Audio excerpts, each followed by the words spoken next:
तक आपने देखा महर्षि कौटिल्य माता विरही देवी के शक्तिपीठ को स्थापना के लिए ले जा रहे होते हैं। जब उन पर असुरराज अस्त्रासुर आक्रमण करता है, महारुद्र भैरव उन्हें बचाने आते हैं, किंतु अस्त्रासुर महर्षि कौटिल्य को घायल कर शक्तिपीठ की पालकी को ले जाने में सफल हो जाता है। दूसरी ओर धन्वंतरी देव महारुद्र भैरव को बताते हैं कि महर्षि कौटिल्य के प्राण बचाने के लिए उन्हें वृक्षों के साम्राज्य में जाकर एक विशेष लुप्त जड़ी बूटी लानी होगी। उनकी अनुपस्थिति का लाभ उठाकर अस्त्रासुर महर्षि कौटिल्य का अपहरण करके ले जाता है। कई बाधाओं को पार कर महारुद्र भैरव उस जड़ी बूटी को प्राप्त कर लेते हैं। देवताओं से महर्षि के अपहरण की सूचना मिलने पर वो पाताल लोक जाते हैं और महर्षि कौटिल्य को मुक्त कर वापस पृथ्वीलोक पर ले आते हैं। चेतना लौटने पर महर्षि बताते हैं कि उन्होंने आक्रमण के समय शक्तिपीठ पालकी से निकालकर जंगल में ही छुपा दिया था। महारुद्र भैरव महर्षि को लेकर वन में जाकर शक्तिपीठ को पुनः प्राप्त करते हैं, किंतु तभी अस्त्रासुर उन पर आक्रमण करता है। महारुद्र भैरव उसे रोकने का प्रयास करते हैं, किंतु अस्त्रासुर शक्तिपीठ और महर्षि कौटिल्य को पाताल ले जाने में सफल हो जाता है। अब आगे।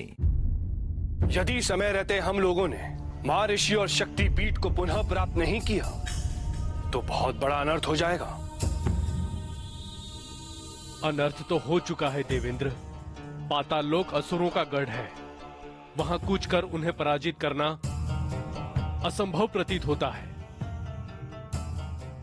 नारायण नारायण, देवराज इंद्र समस्त देवता मात्र पराजित हुए हैं, परास्त नहीं। और इनके पराजय होने का कारण है परम पूज्य पितामह ब्रह्मदेव द्वारा दिया गया हुआ अस्त्रासुर को वो वरदान जिसके लिए उसने सदियों तक तपस्या की है। कौन सा वरदान देवर्षि? अस्त्रासुर को ना मात्र समस्त अस्त्रों और शस्त्रों में महारत प्राप्त है, अपितु इस जगत के समस्त धातुओं और धातु कर्म का स्वामी है वो। इसीलिए किसी भी धातु से निर्मित कोई भी अस्त्र या शस्त्र उसके प्राण नहीं ले सकता। देवराज इंद्र, आज हमारे लिए अत्यंत हर्ष का दिवस है। आज संसार की सबसे बड़ी शक्ति, स्वयं शक्ति का अंश विरही शक्तिपीठ और उसकी स्थापना करने वाले महर्षि कौटिल्य मुनि हमारे बीच उपस्थित हैं। अब शीघ्र ही शक्तिपीठ पाताल लोक में स्थापित होगा। एक बार ये शक्तिपीठ पाताल लोक में स्थापित हो गया तो हमें संसार की कोई भी शक्ति पराजित नहीं कर सकती। फिर हर युद्ध हमारा होगा, विजय हमारे चरण चूमेगी और संसार में असुरों का साम्राज्य स्थापित होगा। अस्त्रासुर की आज हमारे लिए निश्चय ही हर्ष का दिन है, किंतु हमें सावधान रहना होगा। देवता कभी नहीं चाहेंगे कि हम शक्तिशाली हों, अजय हों, अमर हों, विजयी हों। वो पग पग पर हमारे कार्य में बाधा उत्पन्न करेंगे। और महारुद्र भैरव जो शक्तिपीठ का रक्षक है, वो हर मूल्य पर शक्तिपीठ को पाताल लोक से ले जाने का प्रयास अवश्य करेगा। हमें उससे युद्ध के लिए सुसज्जित रहना होगा। गुरुदेव, महारुद्र भैरव आक्रमण की तैयारी कर रहा है। उसने प्रण लिया है कि जब तक वो शक्तिपीठ को वापस नहीं ले आता, वो अन्न और जल ग्रहण नहीं करेगा। अच्छा है, महारुद्र भैरव की मृत्यु बिना अन्न जल के निश्चित है।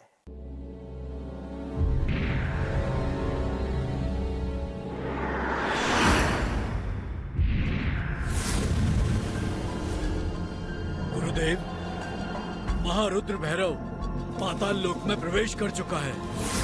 आने दो उसे। मेरा भी प्रण है भैरव एक बार पाताल लोक में प्रवेश तो कर जाए, किंतु पुनः यहाँ से वापस नहीं जा पाए। एक ऐसी भूल भुलैया का निर्माण करूंगा कि भैरव आजीवन उसमें भटकता रह जाएगा।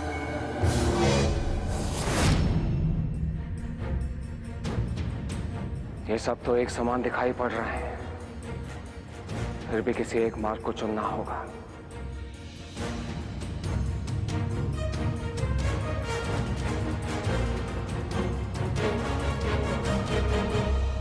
मैंने जहां से प्रारंभ किया था वहीं वापस आ गया हूं। प्रतीत होता है वो मार्ग घूमकर यहीं आ जाता है। दूसरा मार्ग लेता हूं।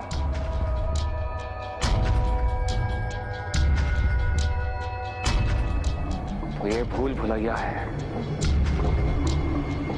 मुझे यहां से बाहर निकलना होगा।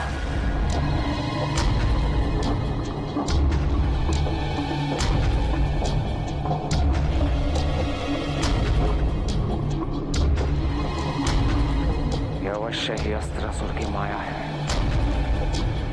मुझे यहां से बाहर निकलने का कोई मार्ग खोजना ही होगा। ये स्वर किसका है?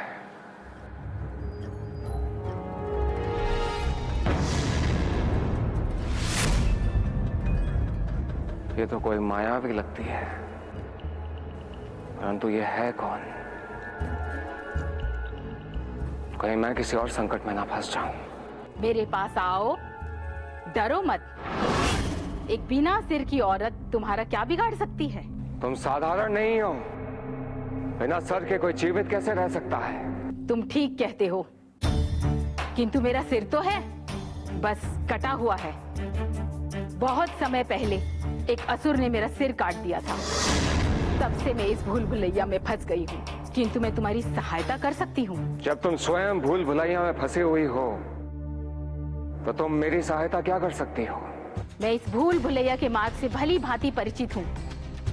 मैं तुम्हें मार्ग बता सकती हूँ। यदि तुम मार्ग जानती हो तो स्वयं क्यों नहीं निकल जाती? इसलिए कि जितनी बार भी मैं बाहर जाने का प्रयास करती हूँ, ये असुर मेरा सिर काट देते हैं। इसलिए मैं तुम्हें बाहर जाने का मार्ग बताऊंगी और तुम मेरे लिए दानवों को मारोगे। किंतु मैं ये कैसे मान लूं कि तुम मेरे साथ कोई छल नहीं करोगी? तुम्हारे साथ छल करके मुझे क्या मिलेगा? किंतु तुम्हें जो चाहिए वो तुम्हें अवश्य मिल सकता है। यहाँ आओ, इसमें देखो, जो तुम खोज रहे हो वो यही है। महर्षि की ये दशा। मुझे महर्षि तक पहुंचने का मार्ग बताइए और मैं आपके लिए उन असुरों का अंत करूंगा। यहाँ से सीधे जाओ और जो बायां मोड़ आए मुड़ते जाना। 7 बार मुड़ने के बाद तुम्हें 3 गुफाएं मिलेंगी। उन गुफाओं में मेरे सिर लटके हुए हैं। वो विश्वास योग्य नहीं है, किंतु उनमें से पहला तुम्हारे कान में एक अंक बोलेगा। अन्य 2 बहुत बातूनी हैं, किंतु उनमें से केवल एक सत्य बोलता है। ये तुम्हें तय करना है कि कौन सा सिर सत्यवादी है और फिर तुम्हें उस अंक का प्रयोग करना है। वही तुम्हारे गंतव्य की कुंजी है। यदि तुमने त्रुटि की तो तुम्हारी हत्या के लिए ऐसे भयंकर दानव प्रकट होंगे जिसकी तुम कल्पना भी नहीं कर सकते। अब चाहे जो भी हो जाए, मुझे प्रयास तो करना ही होगा।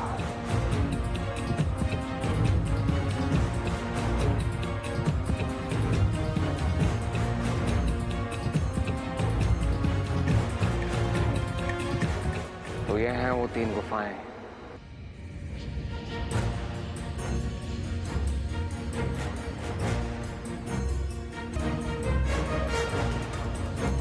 धन्यवाद।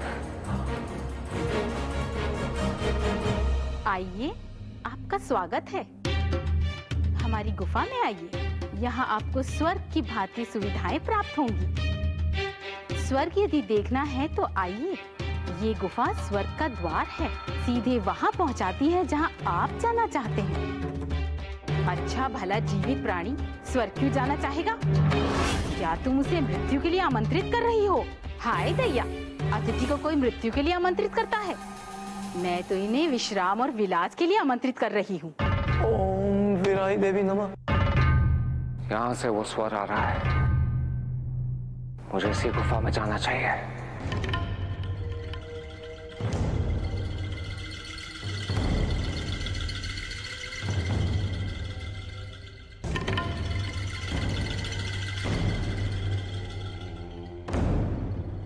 एकादश।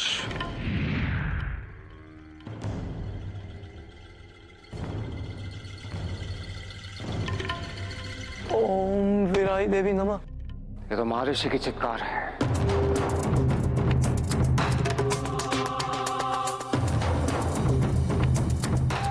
घनघोर अंधेरा है, कुछ भी दिखाई नहीं दे रहा।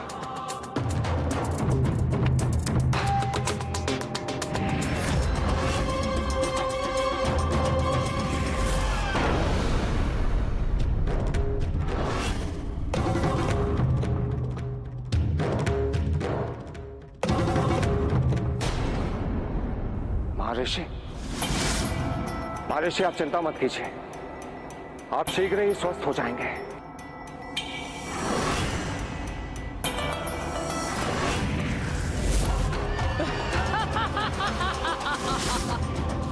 मैं अत्रुका हूं और तुम्हारी मृत्यु का दायित्व मेरा है।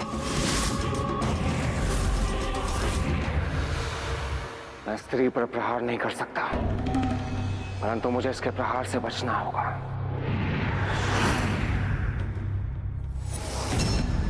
हे मां आदिशक्ति, मैं स्त्री पर प्रहार नहीं कर सकता, मेरी रक्षा करें माता।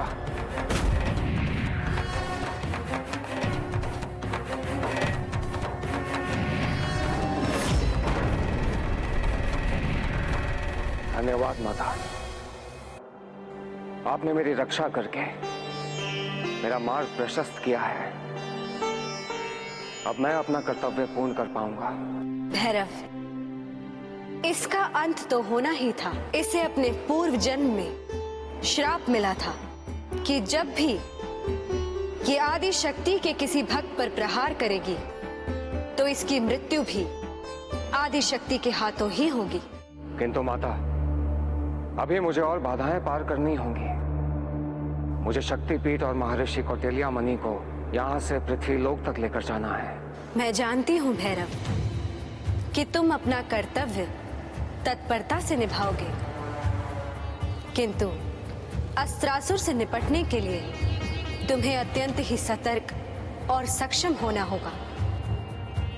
अस्त्रासुर को ब्रह्मदेव का वरदान प्राप्त है। वो अस्त्र शस्त्र के चलन में निपुण है। वो मेरे मायाजाल से जीवित बचकर निकल कैसे गया? जाओ और उसका अंत कर दो। भैरव, अस्त्रासुर की मृत्यु किसी भी धातु से नहीं हो सकती। उसे मारने के लिए तुम्हें दधीची की अस्थि का वज्र चाहिए होगा, किंतु ये कार्य इतना सरल नहीं है भैरव। जाओ भैरव और दधीची की अस्थि का वज्र प्राप्त करो। माता, कहीं भी जाने से पहले मुझे इस भूल भुलैया से बाहर निकलना होगा।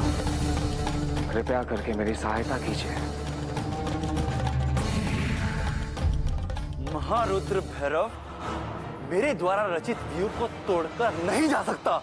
उत्तेजित ना हो असुरराज, और महारुद्र भैरव की चिंता छोड़ो और अपना पूरा ध्यान शक्तिपीठ को पाताल लोक में स्थापित करने पर केंद्रित रखो। एक बार शक्तिपीठ पाताल लोक में स्थापित हो गया तो उसकी शक्ति से संसार का युद्ध ग्रह का कोई भी अस्त्र तुम्हें क्षति नहीं पहुंचा पाएगा। इस उत्तम अवसर को हाथ से जाने मत दो।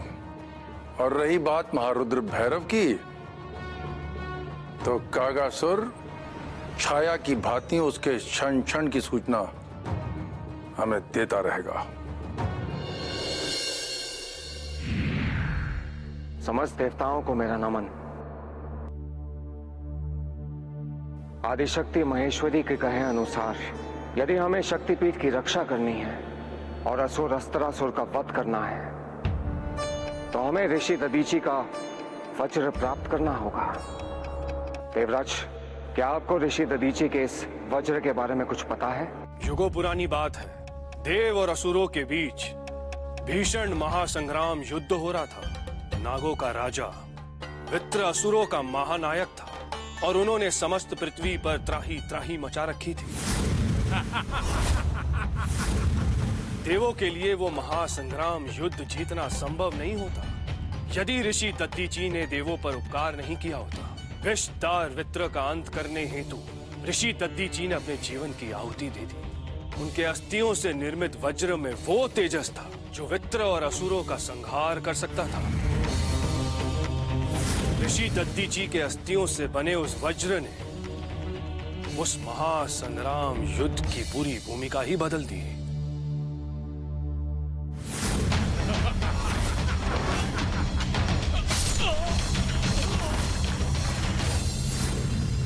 किंतु वो वज्र अब कहाँ है? दिव्य अस्त्रों के साथ दधीची ऋषि का वह वज्र देवलोक के शस्त्रागार में लंबे काल तक था। उसके उपरांत देवतागण ने उस वज्र को भूगर्भ में गाड़ने का निश्चय कर लिया। फिर वो भूगर्भ से न जाने कहां लुप्त हो गया। देव विश्वकर्मा सत्य कह रहे हैं। अब उस वज्र का कोई भी चिन्ह शेष नहीं। वो वज्र जहां भी होगा मैं उसे अवश्य लेकर आऊंगा। लेकिन इतने बड़े संसार में आप उस वज्र को ढूंढेंगे कहां महारुद्र भैरव? किंतु वो वज्र है तो इन तीनों लोकों में ही ना देवराज। उस वज्र को प्राप्त करने के लिए मुझे ऐसे एक व्यक्ति का सहारा लेना होगा जिसने इस संसार में हो रही हर घटना को देखा है, जो चिरंजीवी है। वो अवश्य ही इस वज्र के बारे में जानता होगा। महारुद्र भैरव, समय कम है और आपको उस वज्र की खोज संसार के ओर से छोर तक करनी है। मेरा एक सुझाव है आपको। आप विष्णुदेव के वाहन गरुड़ में सवार होकर वज्र की खोज के लिए जाइए, तो आपका समय बचेगा। आप उचित कह रहे हैं देवराज। मुझे गरुड़ देव को बुलाने के लिए उनका आह्वान करना होगा। हे गरुड़ देव, मेरा नमन स्वीकार करें। मुझे आपकी सहायता चाहिए देव। महाभैरव को विष्णु भक्त गरुड़ का नमन स्वीकार हो। आइए भैरव देव, इस समस्त ब्रह्मांड में उस वज्र को खोजने के लिए मैं प्रस्तुत हूँ। ओम वीराय देवी नमः। महर्षि कौटिल्य मुनि कब तक हट करते रहेंगे? उचित होगा कि शक्ति पीठ की स्थापना पाताल लोक में करें और मुक्त हो जाएं। पाताल लोक में शक्ति पीठ की स्थापना मेरे जीवित रहते नहीं होगी। बहुत हुआ, अब तुम्हारी मृत्यु निश्चित है।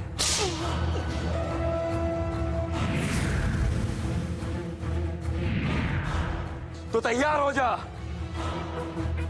रुक जाओ। देवी विरही? अस्त्रासुर, तुम्हारी यही इच्छा है ना कि मेरा यह शक्तिपीठ यहाँ पाताल लोक में स्थापित हो जाए? तो मैं पाताल लोक में स्थापित होने को प्रस्तुत हूँ। किंतु ये कार्य उस प्रकार नहीं होगा जिस प्रकार से आप सब करने का प्रयास कर रहे हैं। शक्तिपीठ की स्थापना केवल सूर्यास्त के पश्चात ही हो सकती है। महर्षि कौटिल्य मणि स्वयं आपकी सहायता करेंगे। देवी, ये क्या कह रही हैं आप? मैं ठीक कह रही हूँ महर्षि। इसके अतिरिक्त हमारे पास और कोई उपाय नहीं। अस्त्रासुर, तुम शक्तिपीठ को पाताल लोक में स्थापित करके क्या प्राप्त करना चाहते हो? शक्तिपीठ में स्थित देवी सती के दंत से तुम एक ऐसा अस्त्र बनाना चाहते हो जिसकी काट इस संसार में किसी के पास न हो। किंतु स्मरण रहे अस्त्रासुर, शक्तिपीठ से आशीर्वाद प्राप्त करने के लिए तुम्हें आराधना करनी होगी, और वो केवल तभी संभव है जब तुम शक्तिपीठ की स्थापना से पूर्व अपना शुद्धिकरण कर लो। क्या ये बात तुम्हारे गुरु शुक्राचार्य ने नहीं बताई? जाओ अस्त्रासुर, और सूर्यास्त से पूर्व अपना शुद्धिकरण कर लो। मैं जानता हूं देवी, मैंने वर्षों तक ब्रह्मदेव की आराधना की है। महर्षि कौटिल्य मुनि, आप स्थापना की तैयारी कीजिए और मैं शुद्धिकरण करके आता हूं। ये आपने क्या कर दिया माता? अस्त्रासुर को वचन दे दिया। इसके अतिरिक्त और कोई मार्ग नहीं है महर्षि। इस समय मैं कुछ भी करने को असमर्थ हूँ। अब हमें भैरव की प्रतीक्षा करनी होगी, और तब तक हमें स्थापना को जितना हो सके टालना होगा।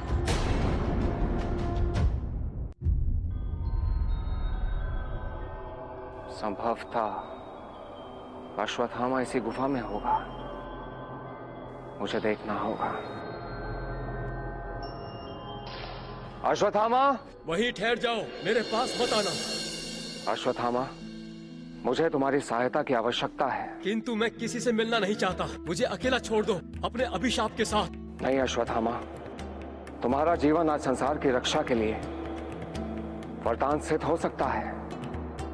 एक तुम ही हो जो मेरी सहायता कर सकते हो, एक तुम ही हो जो इतने लंबे समय से जीवित हो।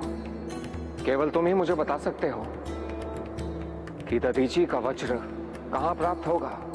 अश्वत्थामा, क्या तुम संसार की रक्षा के लिए इतना नहीं कर सकते? मैं कब किसी की रक्षा कर पाया? दुर्योधन मारा गया, मैं उसे नहीं बचा पाया। मेरे पिता मारे गए, जीवित रहने को अभिशप्त हूँ। तब तुम किसी की रक्षा नहीं कर सकते थे, परंतु आज कर सकते हो। आज पूरा संसार संकट में है, उस संसार को तुम संकट से उबार सकते हो। यदि ऐसा है तो मैं आपको बताऊंगा, किंतु अब वो कहाँ है ये मैं भी नहीं जानता। तुम जो जानते हो केवल मुझे वही बता दो, बाकी कार्य मेरा है, मैं उसे लेकर आऊंगा। मैंने दधीची का वज्र देखा था जब वृता और असुरों का युद्ध हुआ था, फिर उसे एक पक्षी लेकर उड़ गया। क्या तुम मुझे बता सकते हो वो पक्षी किस दिशा में गया था? नहीं, मैं नहीं जानता। वो पक्षी अब तक मर चुका होगा और संभवतया मृत्यु लोक में होगा, किंतु मैं जीवित रहने को अभिशप्त हूँ अनंत काल तक। धन्यवाद अश्वत्थामा, मैं कामना करता हूँ कि तुम्हें शीघ्र ही इस शाप से मुक्ति मिल जाए।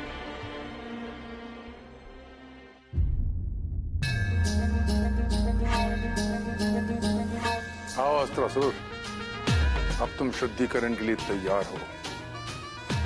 समय हमारे पक्ष में है। इस समय यदि हम अपनी योजना में सफल हो गए तो एक नए युग का प्रारंभ होगा, असुरों के युग का।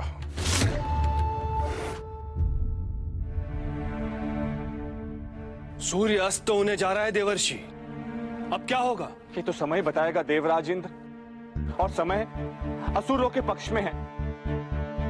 अस्त्रासुर शुद्धिकरण के लिए जा रहा है और उसके बाद वो देवी की आराधना करेगा, और देवी ने वचन दिया है कि सूर्य अस्त के उपरांत वे शक्तिपीठ की स्थापना करेंगी। अब हमारे पास तब तक का समय शेष है जब तक सूर्य अस्त नहीं हो जाता। कुछ करना होगा देवराज इंद्र, शीघ्र ही कुछ करना होगा। इस समय महारुद्र भैरव क्या कर रहे हैं देवर्षि? शक्तिपीठ की रक्षा करना तो उनका प्रथम दायित्व है। उन्हें अश्वत्थामा ने मृत्युलोक भेज दिया है। मृत्युलोक?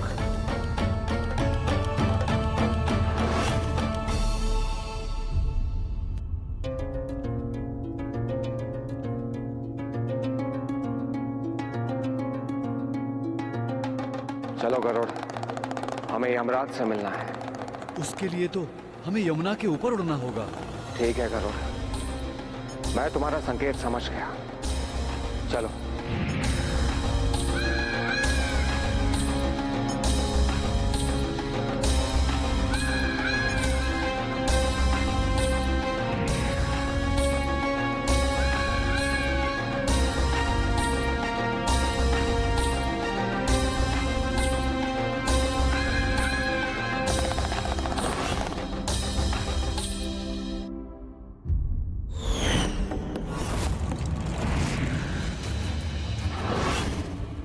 कागासुर, अब हमारी विजय निश्चित है। अस्त्रासुर का शुद्धिकरण पूर्ण होते ही देवी विरही का शक्तिपीठ पाताल लोक में स्थापित हो जाएगा। गुरुदेव, भैरव मृत्यु लोक तक पहुंच चुका है। अच्छा हुआ, अब हमें महारुद्र भैरव की मृत्यु का उपाय नहीं सोचना पड़ेगा। वो स्वयं मृत्यु लोक पहुंच गया। किंतु गुरुदेव, वो मृत्यु लोक से लौट कर आएगा। वो अवश्य ही हमारी योजना को असफल करने के लिए कोई उपाय खोजने गया होगा। यदि गुरुदेव आप उसे सदैव के लिए मृत्यु लोक में फंसा दें तो हमारा मार्ग निष्कंटक हो जाएगा। हे यमराज, मैं आपके लिए यमुना का जल लाया हूं। आपका बहुत बहुत धन्यवाद महारुद्र भैरव, किंतु आपके यहाँ आने का प्रयोजन मैं नहीं समझ पाया। यमराज, संसार पर घोर संकट आया हुआ है। महर्षि कौटिल्य मुनि और शक्तिपीठ अस्त्रासुर के बंदी हैं। उसी को मारने के लिए मैं दधीचि के वज्र को खोज रहा हूँ। अंतिम बार उसे एक पक्षी को ले जाते हुए देखा था। अब वो पक्षी मरकर मृत्युलोक में है। इसी कारण यमराज, मैं यहाँ आया हूँ। इसमें मैं आपकी कोई सहायता नहीं कर सकता महारुद्र भैरव, क्योंकि मृत्युलोक में प्रवेश करने के लिए प्राणी का मृत होना आवश्यक है। परंतु आप तो जीवित हैं, आप कैसे मृत्युलोक में प्रवेश करेंगे? कोई तो मार्ग होगा। ऐसा तभी संभव है जब समय की गति रुक जाए। ठीक है यमराज, मैं समय देव का ही आह्वान करता हूँ, वही मेरी सहायता करेंगे। हे समय देव, मेरी सहायता कीजिए, प्रकट होइए। समय देव, आपको कुछ क्षणों के लिए संसार की गति को रोकना होगा। संसार की रक्षा के लिए आपको ऐसा करना ही होगा। ये संभव नहीं है महारुद्र भैरव। समय की गति को रोकने का अर्थ है संसार का रुक जाना। समय देव, यदि आपने मेरी सहायता ना की तो संसार असुरों के हाथों नष्ट हो जाएगा।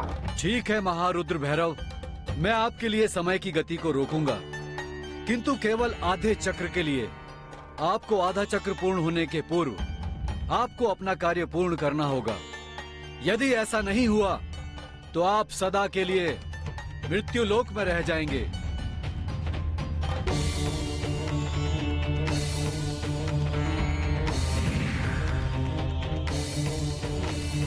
मैं बस आपको इतना ही समय दे सकता हूँ। एक बार पुनः विचार कर ले महारुद्र भैरव, क्या आप इतने समय में वापस लौट सकेंगे? कहाँ मिलेगा वो पक्षी? मुझे कुछ गंध आ रही है जो हमें सही स्थान पर ले जाएगी महारुद्र। गरुड़,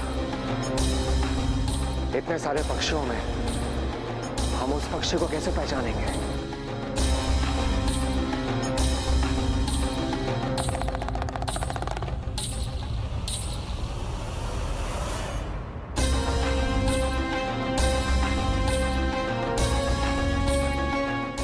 महारुद्र भैरव का प्रणाम स्वीकार करें पक्षीराज।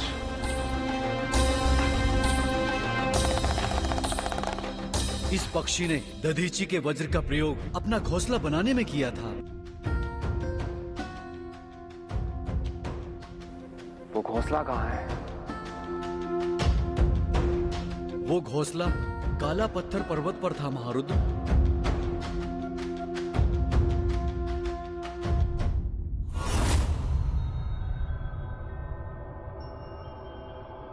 मेरी तपस्या पूर्ण हुई गुरुदेव। अब सूर्यास्त होने में कुछ ही समय शेष है और महारुद्र भैरव अभी भी मृत्यु लोक में फंसा है। अच्छा है, वो सदा के लिए वही फंस जाए।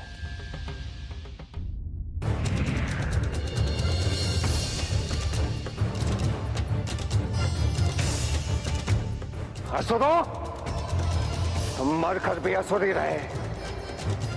अब मैं तुम्हें नहीं छोड़ूंगा। हम पहले से ही मृत हैं महारुद्र, तुम हमें दोबारा नहीं मार सकते।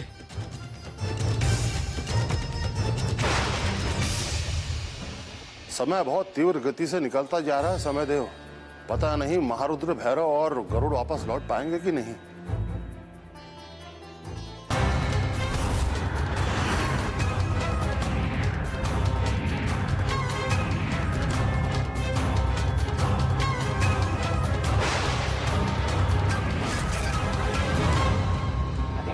नहीं निकला तो सब व्यर्थ हो जाएगा। अब मैं मृत्यु लोक का द्वार खुला नहीं रख सकता। महारुद्र भैरव का समय समाप्त हुआ।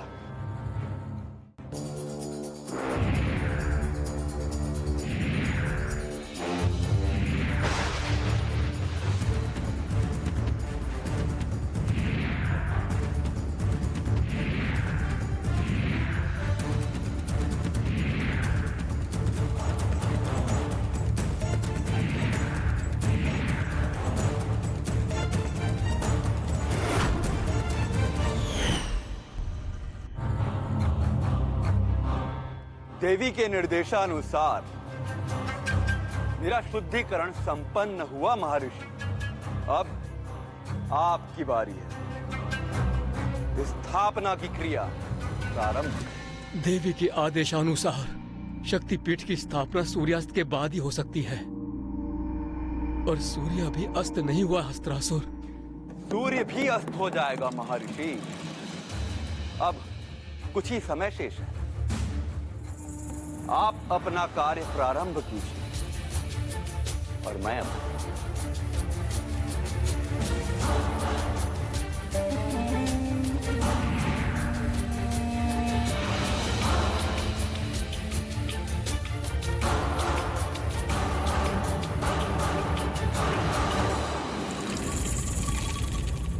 अब कोई भी इस सुरक्षा भित्ति को भेद नहीं पाएगा महर्षि। आप निश्चिंत होकर अपना कार्य संपन्न कर सकते हैं। ठीक है ना? संसार की रक्षा करो प्रभु।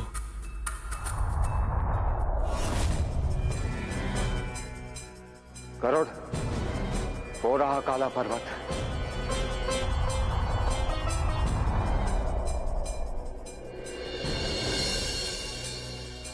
करण, अब हमें शीघ्र ही उस घोंसले को ढूंढना होगा।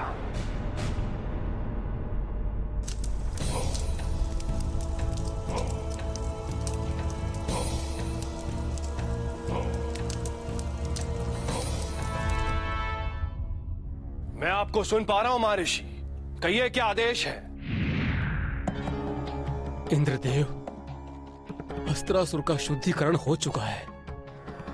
मैं अब और विलंब नहीं कर सकता। सूर्य के अस्त होते ही मुझे शक्ति पिंड की स्थापना का प्रारंभ करना होगा। ये अनर्थ होने से रोक दीजिए इंद्रदेव। संसार को बचा लीजिए। अब क्या होगा देवराज? महारुद्र भैरव अभी तक नहीं लौटे। ये कार्य उनके अतिरिक्त और कौन कर सकता है? हम रोक सकते हैं वरुण देव। हमें अविलंब पाताल लोक पर आक्रमण कर देना चाहिए। आप उचित कह रहे हैं विश्वकर्मा देव। अब हम और प्रतीक्षा नहीं कर सकते। महारुद्र जब तक नहीं पहुंचे शक्तिपीठ की स्थापना होने से रोकना हमारा दायित्व है। गुरुदेव, एक बुरी सूचना है। देवता स्थापना रोकने के लिए पाताल लोक पर आक्रमण करने की योजना बना रहे हैं। अस्त्रासुर, तुम स्थापना की क्रिया अनवरत रखो। तब तक मैं देवताओं को रोकने की व्यवस्था करता हूं।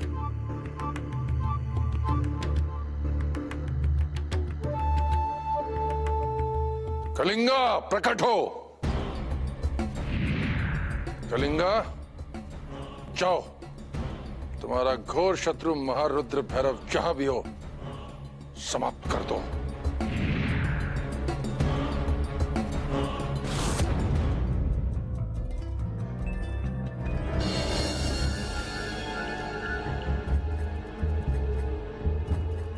वो घोंसला तो कहीं दिखाई नहीं दे रहा। कहां चला गया वो?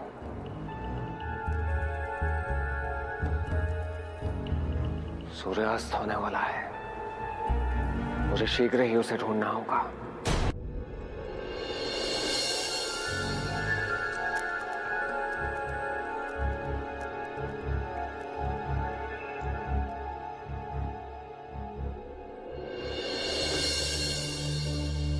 हे महर्षि दधीचि की पवित्र आत्मा, मानवता की रक्षा के लिए मैं महारुद्र भैरव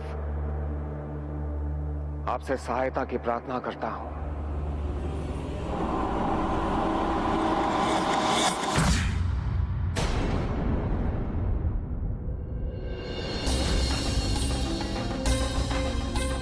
तो ये घोंसला यहां छिपा है।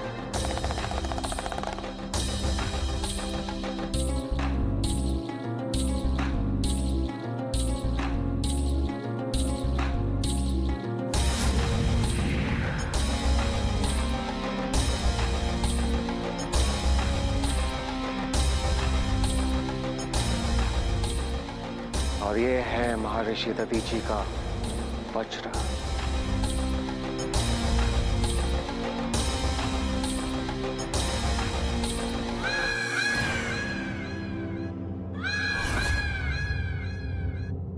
ये कौन है? अवश्य ही अस्त्रासुर ने से भेजा है।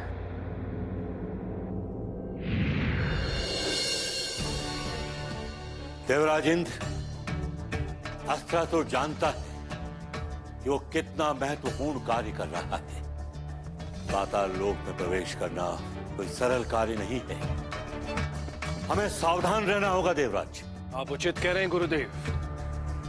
हमें योजना पूर्वक आक्रमण करना होगा और निश्चय ही असुर अपने सेना के साथ पहले से तैयार होगी। देवता पाताल लोक के द्वार पर पहुंच चुके हैं। इससे पूर्व की वो संभले, पूरी शक्ति के साथ उन पर आक्रमण कर दो। आक्रमण!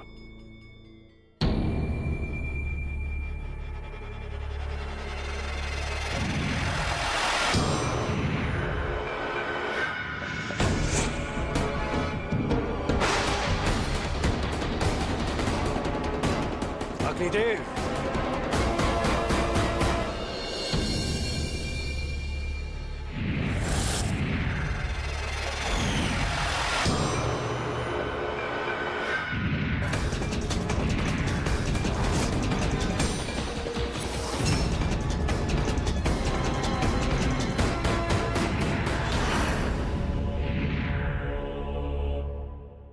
हे प्रभु, ये तो असुरों का समुंदर है जो हमारी ओर बढ़ता चला आ रहा है।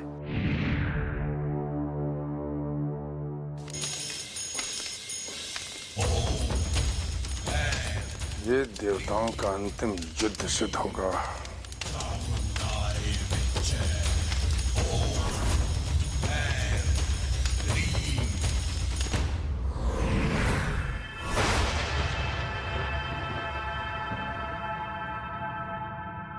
हे महारुद्र भैरव, कहां हो आप?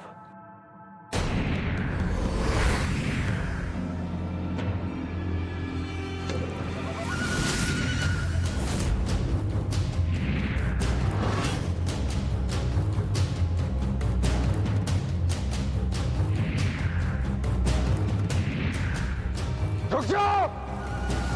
मैं तुम्हें ये वज्र नहीं ले जाने दूंगा।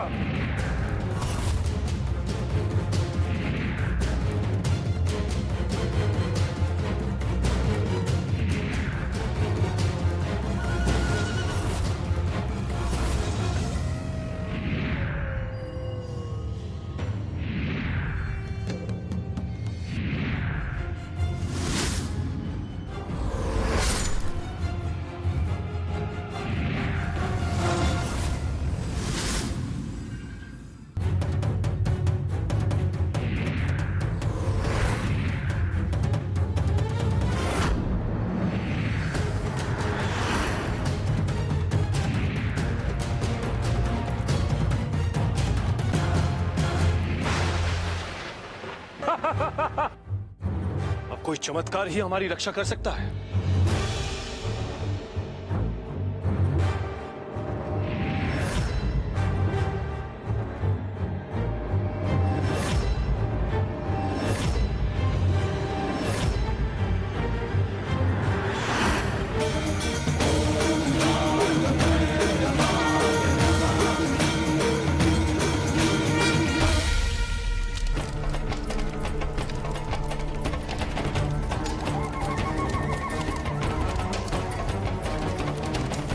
ऋषि, शीघ्रता कीजिए, हमारे पास समय नहीं है।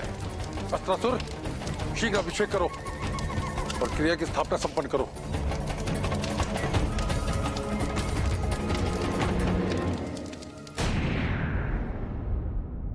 रुक जाओ दोस्त, अब तुम्हारा खेल समाप्त हो गया है।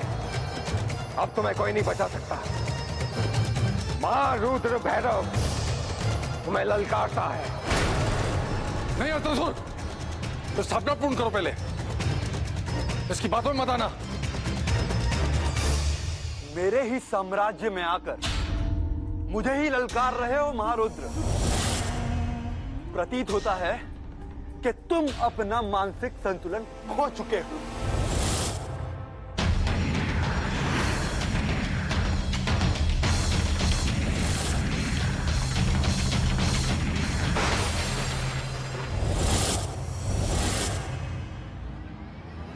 तुम्हें कोई भी अस्त्र शस्त्र बचा नहीं सकता भैरव।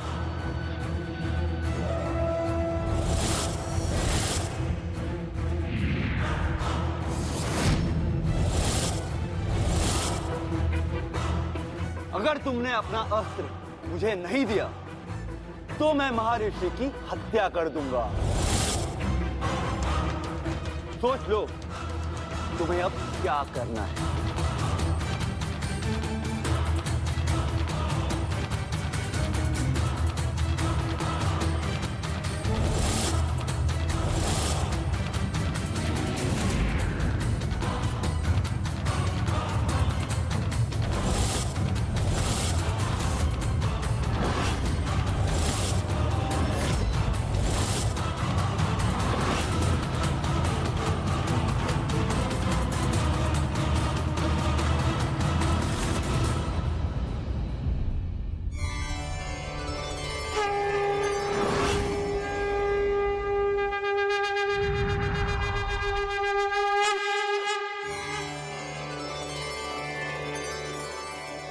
प्रणाम देवी। अंततः मां रुद्र भैरव ने शक्तिपीठ की रक्षा कर ही ली। निश्चय ही महारुद्र भैरव ने अपने कर्तव्य का निर्वाह पूरी निष्ठा से किया है, किंतु इसमें आपका भी योगदान है देवगण। ये सब आप सबके संवेद प्रयासों के कारण ही संपन्न हो पाया है। मैं आप सभी का धन्यवाद करती हूँ और महारुद्र भैरव को अपने शक्तिपीठ का रक्षक नियुक्त करती हूँ।